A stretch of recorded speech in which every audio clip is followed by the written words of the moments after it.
il faut s'opposer. mooy wax ci gaz bi nga wax ci pétrole bi. wala wax ci redécoupage dinañ ci ñëw. mais man dama leen di laaj rek. yéen tey su leen yàlla mayoon yéen fii ci groupe des médias ngeen am syndicat. ñu leen di bundu xatal ngeen toog ay ñeenti weer amu leen salaire yéen du ngeen ci wax. dañuy wax rek dañuy waxante dëgg. ceux qui ont pris la responsabilité de diriger ce syndicat su ñu nee pat nanguñu ci yàbbi kon dañuy ànd ak direction bi di note personnel bi kon tey. il faut qu'on se comprenne mënuñu nekk ci dëkk bi ñëpp xam nañ que gaz bi dañ ko galgal ñëpp xam nañ que pétrole bi dañ ko galgal ñëpp xam nañ que nguuru Macky Sall nekkuñu ci benn bonne gouvernance damay jël tey le cas de Dakar mais est-ce que vous pensez que c'est normal opposants yi ñëpp nag laay wax sans aucune exception ñoom ñëpp ay yeewu Dakar Dakar amatul aéroport kenn waxul dara Dakar amatul stade fu ñuy football kenn waxul dara Dakar jaay nañ suufu Dakar kenn yàbbiwu si kenn waxu si dara balaa may dee le plus grand voleur de foncier ngeen jégal ma ci kàddu yi de Dakar se permet de dire qu'il présente sa candidature à la mairie de Dakar ñu ngi koy xaar biig rek ñu jël géeju Dakar. vous parlez de qui. jaay ko ba tey mool yi ñu ngi may dégg tous les pêcheurs Dakar waa ngi may dégg ngeen mën ngeen ko commencé teeru bay soogi wàccee ba. kan nga jàppee sàcc bi jaay suuf si bu présenter candidature am. mais kan fi nekkoon directeur général des impôts et des domaines. nekkoon fi patron directeur cadastre kan fi nekkoon ministre des finances kan na jël suufu Dakar tong-tonge ko taxaw tey ne dafa bëgg ilif Dakar c'est le plus grand adversaire du peuple de Dakar moom moo jàkkaarloo fii ak askanu Dakar xeex Dakar ba Dakar ñu xañ leen seen emprunt obligataire. parler de. mais Amadou Ba se prend pour kii tey taxaw fii jàkkaarloo ak askanu Dakar ne leen day wut mairie Dakar kan na fi yëpp. et puis Amadou Ba est-ce que loolu ambition est-ce que délit la non. mais yow ni nga defee déclaration ne bëgg nga présenter à Dakar. nangul ko amul droit def déclaration. dinaa wax askanu Dakar moom mooy kan. mais nangul ko mu présenter wu moom tamit nangul. dama ne askanu Dakar ñoom ñooy jugé pas vous. est-ce que vous avez compris ce que je viens de dire. nee naa Dakar. dañ ko xañ stade. xañ ko aéroport. jaay suufam. Amadou Ba bii moo ko def en grande partie su ko neexee tamit ñu wax si. su amut lu may wax ni su amut mu porter plainte tey nag doyul ngeen jaay suñu géej waaye maintenant lan la desiti biir Dakar mais lan la leen askanu Ndakaaru njaay def ak fu ngeen mënti bàyyeeku biir Sénégal ak fu ngeen mënti bàyyeeku biir àdduna da ngay ñëw Dakar ñu dara leen Dakar accusation yi mënoo ci xaar dara peut-être li nga ko wax noonu li nga fi tudd yëpp ci Amadou Ba mënoo ci xaar peut-être une plainte dama ne il faut qu'on se respecte kan moo fi xañ askanu Ndakaaru 20 milliards ci emprunt obligataire ba Khalifa Sall demoon négocier ko fi xañ c'est Amadou Ba moo fi joxoon feu vert dem ba ci biir ndax politique mu xañ ko askanu Dakar loolu mooy dëgg loolu moo am kan moo fi toog tey jël suufu Dakar tong-tonge ko 2000 ba tey dama leen di laaj yéen mosu leen déggu fii ku ñu doon woy directeur de cadastre ñu koy doon woy Tahirou Ndiaye déggu leen fii mosu leen dégg fii dégg turam kan moo fi nekkoon patron moom kooku Serigne Ndiaye boobu ñu tëj ko ci kaso bi kay ñu def ko ministre des finances kooku nag tey ne taxaw day wuti ji mairie de Dakar kooku nag bés bu jëlee mairie de Dakar comme jaay na suuf ji yëpp lu ci des rek mooy jaay nit ñu fi yeewu.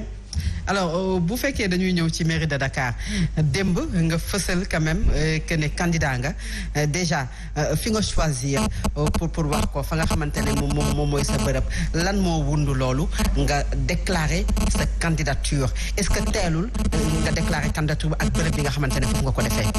non mais dara teelu fa parce que wax ci mooy lan mooy nga gis nit muy ñëw juróo ko yoroo ko nga ne ko du egg. yow doo yàlla gisoo yàlla nga ne kooku du egg da ngay nax sa bopp kooku day egg. wante nag lu ngeen nekkee woon ci dëkk bi da ngeen ko def benn yoon mu jàll. ngeen defaat ko une deuxième fois mu jàll. yàlla dogal en mars dernier ngeen jéemaat yàlla def ci sutura jàllul. mais ba léegi tegiwu leen seen tànk. te je souhaiterais vraiment lancer un message à tous les chefs religieux yu jotoon yëkkati seen ay kàddu jotoon fi dox ay tànku jàmm. wax leen que seen waa ji daal Macky Sall de lu mu waxante woon ak yéen de wax dëgg yàlla respecté wu ko ba heure bu ñuy def émission bi nii. ñaata ndaw ñoo nekk entre Diourbel ak Ziguinchor ba tey génn guñu ci kaso yi. qu'est-ce que les chefs religieux ont à dire. te ñoom ñoo waxoon ak président Macky Sall ñëwoon tamit ñaan opposition bi tamit ñu amaat beneen taxawaay. mais opposition bi bépp engagement bu mu jëloon ak chef religieux respecté nañ ko. maintenant Macky Sall engagement yi mu jëloon ak chef religieux est-ce que moom respecte na sa part d'engagement ou pas loolu may wax ci. te kenn bëggu ci yàbbi kenn bëggu ci wax.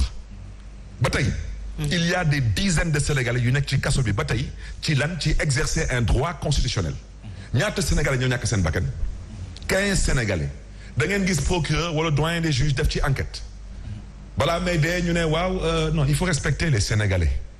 mais Barth da nga peese sa bopp pour jël mairie bu Dakar wala itam ni ko Fatou waxee ba ngay def sa déclaration saa yi ñi nga àndandoo rek lañu gisoon ci salle bi alors est-ce que Barthélémy Diaz nekkul ne sympathisant yi mu amee au niveau du Sénégal gagné Mermoz gagnéwaat ko jàpp nga ne am nga base politique bu solide bu la mën a jox mairie bu Dakar parce que mairie bu Dakar quand même véritablement mën nañu wax ne c'est une base politique bu solide quand même moo la mën a may nga accéder fa.